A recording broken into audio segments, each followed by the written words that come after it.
कथा बहुत ही मनोरम है। इस स्टोरी को पूरा सुनिएगा तो आपको बहुत मजा आएगा।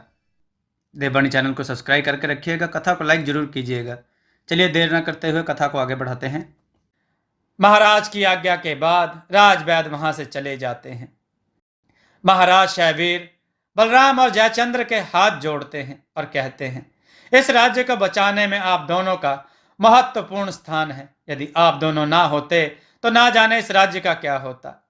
तभी बलराम कहते हैं, ऐसा ना कहें महाराज। जयचंद्र महाराज शैवीर के चरण स्पर्श करके कहते हैं, आप हमारे आगे हाथ जोड़कर हमें पाप का भागीदार ना बनाएं। महाराज शैवीर कहते हैं, यह तो आप दोनों की उदारता है। महाराज शैवीर बलराम से कहते हैं, यह कौन वीर पुरुष है बलराम? बलराम कहते हैं, यह धीरेंद्र है और शुरू से चंदेरी राज्य की पूरी व्यवस्था को बताते हैं कि महाकुंभा ने जब रानी शिवांगी और आपको कारागार में डाल दिया, इसके बाद मैं चंदेरी राज्य में इधर उधर भटकता रहा। और बलराम और जयचंद्र पूरी व्यथा महाराज शैवीर को सुना देते हैं। पूरी व्यथा सुनने के बाद महाराज शैवीर की आंखों में आंसू आ जाते हैं। बलराम और जयचंद्र को अपने सीने से लगा लेते हैं। तभी राजमहल के बाहर से राज्य के लोगों द्वारा राजकुमार कनिष्क की जय हो, राजकुमार कनिष्क की जय हो की गूंज सुनाई पड़ती है। महाराज शैवीर, बलराम, धीरेंद्र और जयचंद्र आवाज को सुनकर राजमहल से बाहर झांकते हैं। एक सिपाही महाराज से बताता है, क्या सभी लोग राजकुमार कनिष्क को देखना चाहते हैं? महाराज शैवीर राज्यवासियों से कहते हैं, आप लोगों की खुशी देखकर हमारा मन बहुत प्रफुल्लित हो उठा है। अभी कनिष्क विश्राम कर रहा है, वह जैसे ही उठेगा सबसे पहले वह आप लोगों से ही भेंट करेगा। रात्रि होने को आई है, कृपया आप सभी अपने अपने घर जाएं। प्रातः काल आप सभी आइएगा। राज्यवासी राजमहल के बाहर ही बैठ जाते हैं। महाराज बलराम से कहते हैं, जाओ तुम्हें इन लोगों को समझाओ। बलराम राज्यवासियों को समझाने के लिए राजमहल से नीचे उतरकर उनके बीच पहुंचते हैं। उन्हें समझाते हैं कि आप सभी कल प्रातःकाल आइएगा। इस समय कनिष्क विश्राम कर रहे हैं। अब हम सब आपके बीच में ही हैं, फिर आप लोग क्यों इतना परेशान हो रहे हैं? आप लोग जाइए, कल आइएगा और आराम से अपने अपने घरों में चैन से सोइए जाकर। बलराम द्वारा काफी समझाने के बाद राज्यवासी अपने अपने घर चले जाते हैं। इधर थोड़ी देर के बाद कनिष्क को होश आ जाता है। आंख खुलते ही कनिष्क अपनी मां को अपने बगल में बैठा पाता है, जो उसके माथे पर हाथ फेर रही है। शिवांगी अपने बेटे को होश में देखकर खुशी से पागल हो जाती है और अपने बेटे के माथे पर चूमते हुए कहती है, तुम्हें होश आ गया मेरे कनिष्क? अब तुम मुझसे कहीं दूर मत जाना। कनिष्क के होश में आने की खबर सुनकर महाराज शैवीर, बलराम, जयचंद्र और धीरेंद्र सभी लोग कनिष्क के कक्ष में पहुंचते हैं। सभी लोगों के चेहरे पर खुशी की चमक दिखाई पड़ती है, मानो यह चमक ऐसी है जो काफी समय से गायब हो चुकी थी। कनिष्क उठने की कोशिश करता है, तभी दर्द से कराहने लगता है। मां शिवांगी कहती है, बेटा अभी तुम आराम करो, तुम्हारे जख्म अभी ताजे हैं। महाराज शैवीर कहते हैं, बेटा तुम्हें होश में देखकर मन को चैन मिल गया। अब तुम आराम करो, तुम्हारी मां तुम्हारा देखभाल कर रही है। हम सुबह प्रातःकाल तुमसे मिलते हैं। मुझे अपने बेटे से ढेर सारी बातें करनी है। महाराज शैवीर, बलराम, जयचंद्र और धीरेंद्र से कहते हैं, आप लोग भी आराम करिए जाकर, और यह औषधि चलिए मैं लगा देता हूं आप लोगों के। आप लोग भी जख्मी हो गए हैं। सभी के द्वारा ना करने के बावजूद महाराज शैवीर औषधि सभी के जख्मों पर लगा देते हैं और कहते हैं, यह औषधि तो नौकर भी आपके लगा सकते हैं, लेकिन कुछ कर्म मुझे भी करने दीजिए। और सभी लोग हंसते हुए अपने अपने कक्ष में विश्राम के लिए चले जाते हैं। अगले दिन प्रातःकाल कनिष्क और सभी युद्ध में भाग लेने वाले कनिष्क के साथी एकत्रित होते हैं। जख्मी कनिष्क अपने बिस्तर पर लेटा होता है। पिता शैवीर कक्ष में प्रवेश करते हैं। सभी लोग एक दूसरे को प्रणाम करते हैं। कनिष्क उठने की कोशिश करता है, लेकिन तभी पिता व सभी लोग कनिष्क से कहते हैं, अभी आराम करो, यह घाव इतनी जल्दी भरने वाला नहीं है।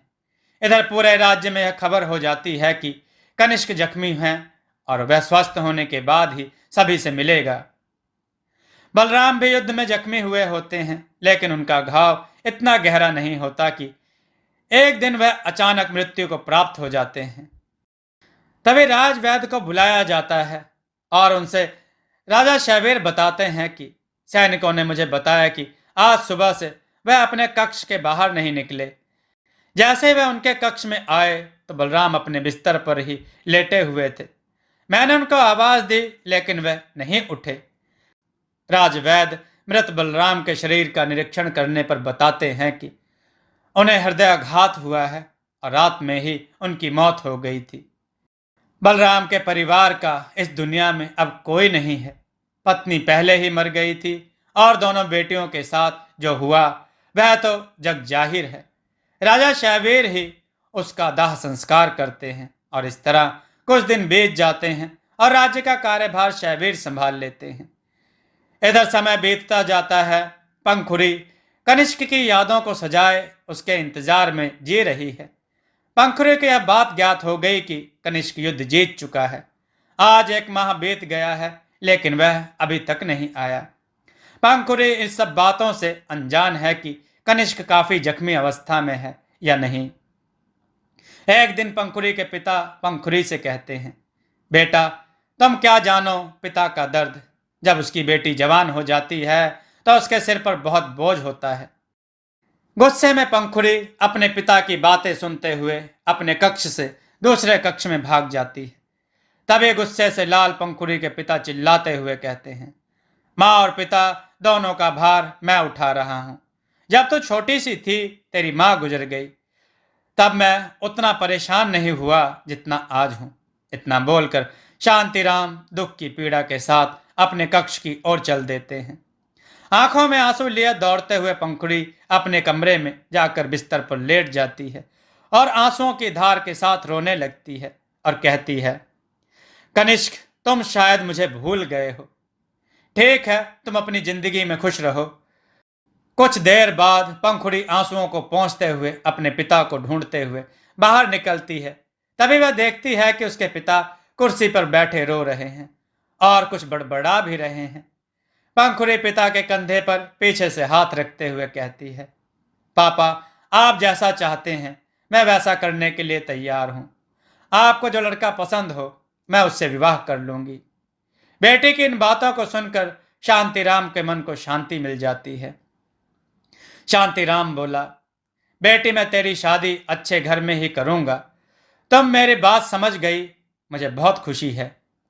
पंखुड़ी अपने मन में सोचती है, पिताजी बात अच्छे घर की नहीं, बात तो प्रेम की है जो मुझे कनिष्क से हो गया है।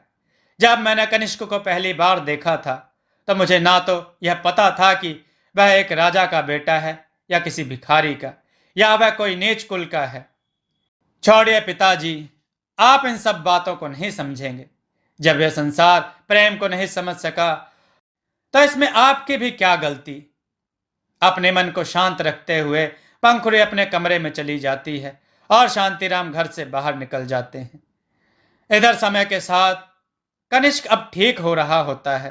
तभी राजा शैवीर कनिष्क को राज्य का कार्यभार संभालने के लिए और राजगद्दी पर बैठने का आदेश देते हैं। कनिष्क अपने पिता की बात को ना चाहकर भी मना नहीं कर सकता, लेकिन कनिष्क अपने पिता को लेकर अकेले में चला जाता है और दोनों लोग कुछ समय बाद एकांतवास से बाहर आते हैं और कनिष्क जयचंद्र को सभा में बुलाने का आदेश देता है। इधर सभा लग जाती है। सभी मंत्रीगण सभा में उपस्थित हो जाते हैं। तभी कनिष्क और शैवीर कक्ष में प्रवेश करते हैं। सभा में महाराज की जय हो के नारे गूंजने लगते हैं। कनिष्क राजगद्दी को प्रणाम करता है और उसी राजगद्दी के पास खड़ा हो जाता है और कहता है, राजा शैवीर जो मेरे पिता हैं, उन्होंने मुझे राजा बनने का आदेश दिया है, जो हर पिता को एक न एक दिन अपने पुत्र को सौंपना ही पड़ता है। मैंने जो कुछ इस राज्य के लिए किया वह तो मुझे अपने राज्य और अपनी सत्ता को बचाए रखने के लिए करना ही था। लेकिन बलराम और जयचंद्र ने जो कुछ भी किया है वह एक स्वामी भक्त या राज्य का सेवक ही कर सकता है।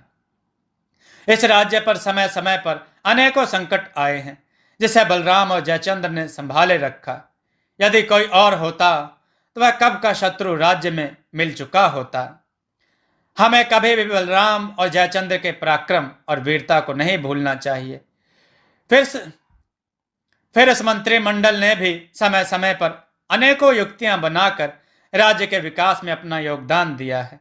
हमें इस बात की हमेशा खुशी रहेगी कि हमारे राज्य के प्रत्येक सेवक और मंत्री ने ईमानदारी, कर्तव्य निष्ठा और त्याग के साथ राज्य को बचाए और बनाए रखने में अपना महत्वपूर्ण योगदान दिया है। क्योंकि अकेले एक राजा और उसके सेनापति से ही राज्य का विकास नहीं होता, बल्कि राजा से लेकर हर नीचे पायदान पर बैठा व्यक्ति यदि अपने कर्तव्य, अपने दायित्वों को भली भांति पूरा करता है तो वहां का राज्य और वहां के नगरवासी खुश और विकसित हो पाते हैं। क्योंकि हम जिस पद पर बैठे हैं वहां पर हम अपने परिवार और अपने बारे में नहीं सोच सकते, क्योंकि समाज सेवा का मतलब समाज की सेवा करना होता है। इसका अर्थ यह कभी नहीं होता कि हम अपनी सेवा करें, बल्कि हर राजा का दायित्व है कि वह अपने मंत्रिमंडल और अपने कार्यकर्ताओं के प्रोत्साहन में कमी न आने दे और सभी के परिवार को एक ही नज़र से देखे। आज बलराम जी हम लोगों के बीच नहीं हैं, इसलिए हमने यह विचार किया है कि इस नगर के मुख्य द्वार के पास जहां पर सरस्वती नदी बहती है वहां पर उनकी एक बहुत बड़ी प्रतिमा बनाई जाए और अपने राजमहल के पीछे तालाब के पास भी एक छोटी प्रतिमा का निर्माण किया जाए। इस पर आप लोगों का क्या विचार है? सभी सभा में बैठे मंत्री पूर्ण सहमति देते हैं। कनिष्क कहते हैं इसका निर्माण फिर कल से ही प्रारंभ कर दिया जाए और इस सभा में बैठे सभी मंत्री गणों के लिए राज्य में सभी को 1 एकड़ भूमि दी जाएगी। इतनी बात सुनकर जयकारों की गूंज सभा में फैल जाती है। और एक महत्वपूर्ण बात मुझसे भी कहीं अधिक, जयचंद्र ने इस राज्य को बचाए रखने के लिए अपना जो योगदान दिया है उसको कोई नकार नहीं सकता। यदि जयचंद्र मुझे सही समय पर यहाँ से बचा कर ना ले जाता तो शायद यह राज्य आज समाप्त हो चुका होता। इसलिए आज से इस राज्य का नया राजा जयचंद्र होंगे। यह बात सुनकर सभा में अचानक से शांति छा जाती है। तभी जयचंद्र कनिष्क के आगे हाथ जोड़कर कहते हैं, यह आप क्या कह रहे हैं? मुझे राज्य के पद का लालच नहीं और ना ही मैंने इस तरह की कभी मानसिकता रखी। मैंने अपने जीवन में ईमानदारी, कर्तव्य और दायित्व को ही पूरा किया है। आज तक मैंने जो भी अच्छे कर्म किए हैं, आप ऐसा करके उन सभी को समाप्त ना करें। मुझे अपना सेनापति ही बना रहने दें। कनिष्क जयचंद्र को उठाते हुए कहता है, यह तो तुम्हारा इनाम है जो तुमने राज्य के लिए किया है। मुझे यकीन है तुम इस राज्य और राज्य के लोगों के लिए अच्छा कार्य करोगे और धीरेन्द्र तुम्हारा सेनापति होगा। मैंने जो कुछ भी किया है यह सब पिताजी की आज्ञा लेकर ही किया है, इसलिए आप लोग पिताजी की ओर ना देखें। वह इस निर्णय से बहुत खुश हैं। तभी राजा शैवीर कहते हैं, आज मेरे बेटे ने जो त्याग दिखाया है, ऐसा बेटा और राजकुमार इस पृथ्वी लोक पर शायद ही कोई जन्म ले, वरना व्यक्ति लालच में आकर राजा के पद के लिए दूसरों की हत्या तक कर देता है। और मुझे भी जयचंद्र पर पूरा भरोसा है कि वह अपने इस कार्यभार को बहुत अच्छे से संभालेगा। मैं और कनिष्क की माँ भी अब बूढ़े हो चले हैं, इसलिए हम लोग तीर्थ यात्रा के लंबे भ्रमण पर निकल जाएंगे।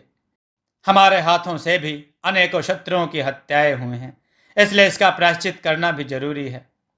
तब कनिष्क कहता है, मैं भी चलूंगा पिताजी। इतना कहकर कनिष्क सभा में सभी मंत्रियों से कहता है, आप लोग नए राजा को उसी तरह मानेंगे जैसे आप पिताजी को सम्मान देते थे। सभा के सभी मंत्री महाराज जयचंद्र के नारे लगाते हैं। सभा समाप्त हो जाती है और पूरे राज्य में कनिष्क और शैवीर का कद भगवान की भांति हो जाता है और पूरे राज्य के लोगों के मन में एक बात घर कर जाती है कि जो भी राज्य और दूसरों की भलाई के लिए कार्य करेगा वह राजा बन सकेगा। मित्रों, कथा का यह भाग कैसा लगा और आगे कनिष्क का क्या होगा और पंखुड़ी का क्या होगा, कनिष्क के माता पिता का क्या होगा, सुनने के लिए कथा में बने रहें। देववाणी चैनल को सब्सक्राइब करके रखें, कथाओं को लाइक जरूर करें। चलिए देर न करते हुए कथा को आगे बढ़ाते हैं। अगले दिन जयचंद्र को राजा का मुकुट पहनाया जाता है। सेनापति के रूप में धीरेंद्र को भी शपथ दिलाई जाती है। राजा जयचंद्र को नए राजा के रूप में राज्य का कार्यभार सौंप दिया जाता है। 4 दिन बीत जाने के बाद महाराज और महारानी शिवांगी तीर्थ यात्रा पर जाने के लिए निकल रहे होते हैं। शैवीर बोला, सुनो, कुछ वस्त्र भी साथ ले चलना, ना जाने इस तीर्थ यात्रा में कितना समय लग जाए।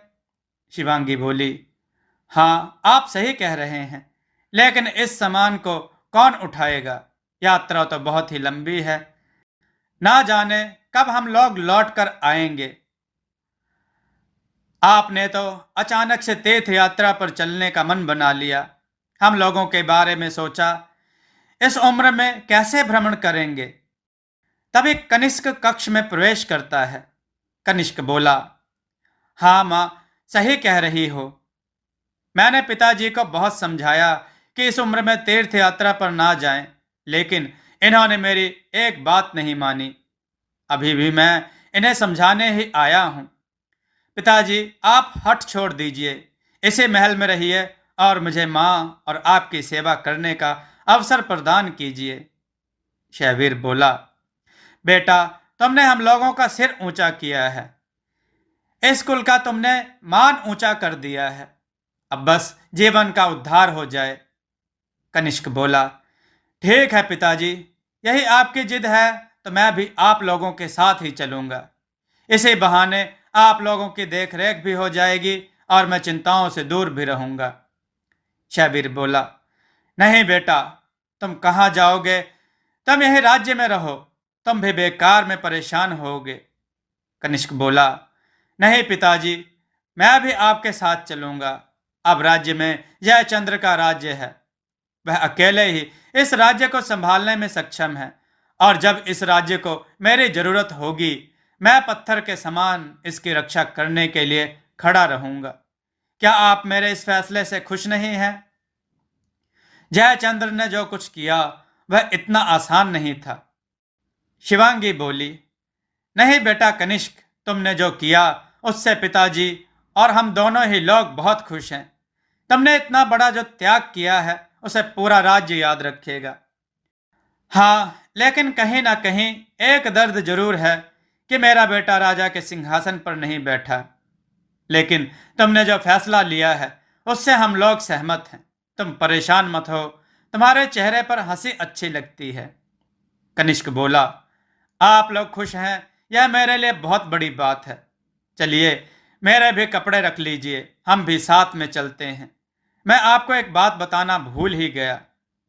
शिवांगी और शैवीर कनिष्क की इस बात को सुनकर उसकी ओर देखने लगते हैं। तभी कनिष्क बताता है, पिताजी और माताजी, मुझे माफ करिएगा।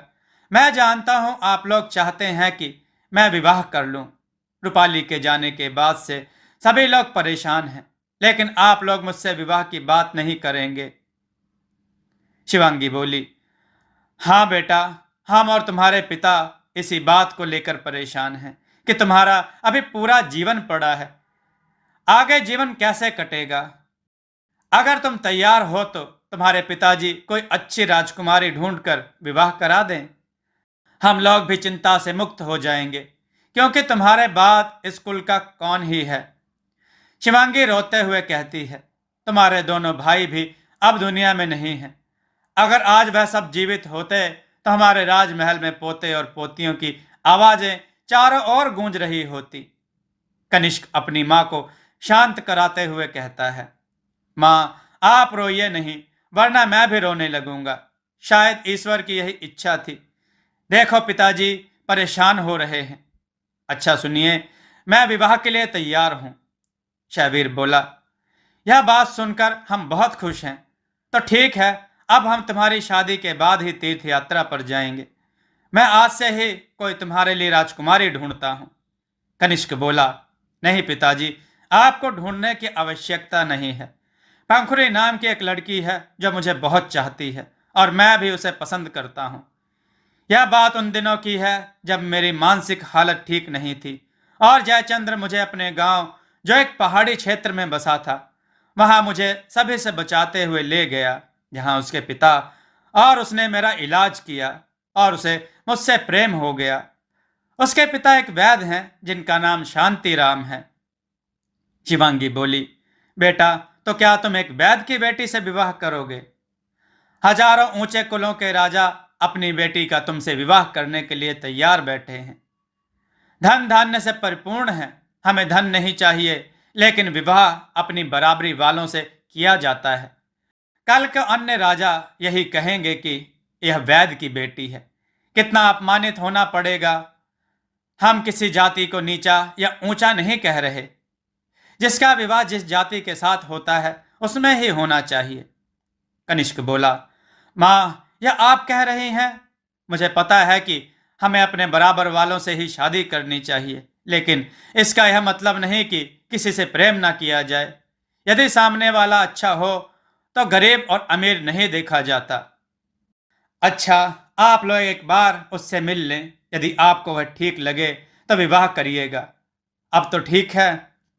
शाहवीर बोला, ठीक है, अगर वह तुम्हारी माँ को पसंद नहीं आई तो हम साफ मना कर देंगे, फिर तुम कुछ नहीं कहोगे।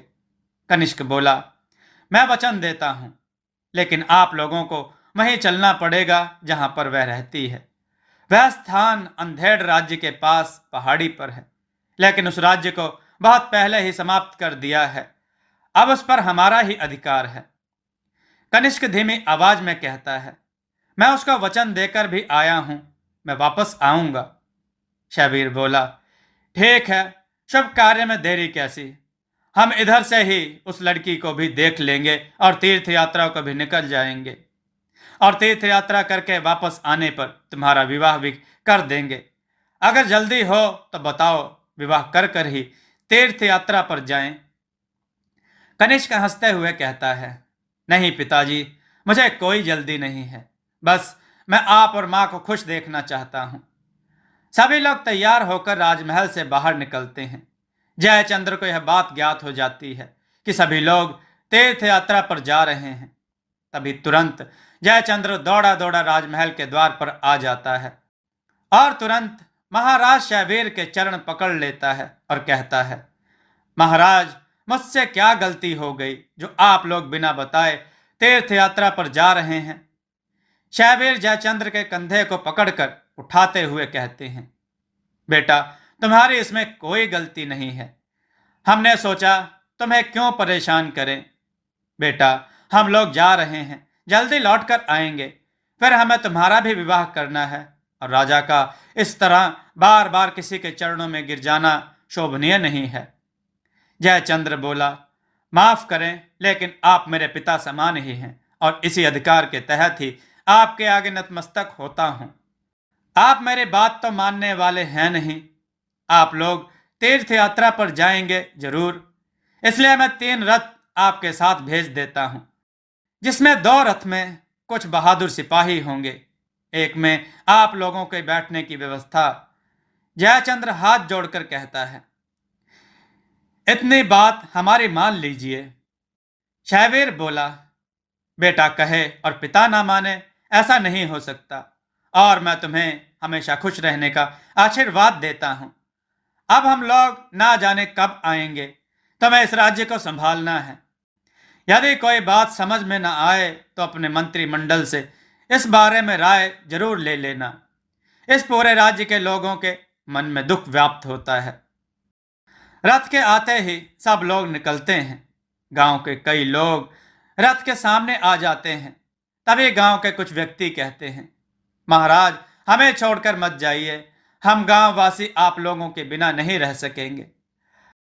महाराज शैवीर कहते हैं, आप लोगों का यह प्रेम देखकर मन प्रफुल्लित हो उठा है। मित्रों, कहानी के साथ बने रहें। देववाणी चैनल को सब्सक्राइब करके रखें, कथा को लाइक जरूर करें, इससे हमारा हौसला बढ़ता है। और ये कथा का अगला भाग आप सुनना चाहते हैं तो कमेंट में अवश्य लिखें।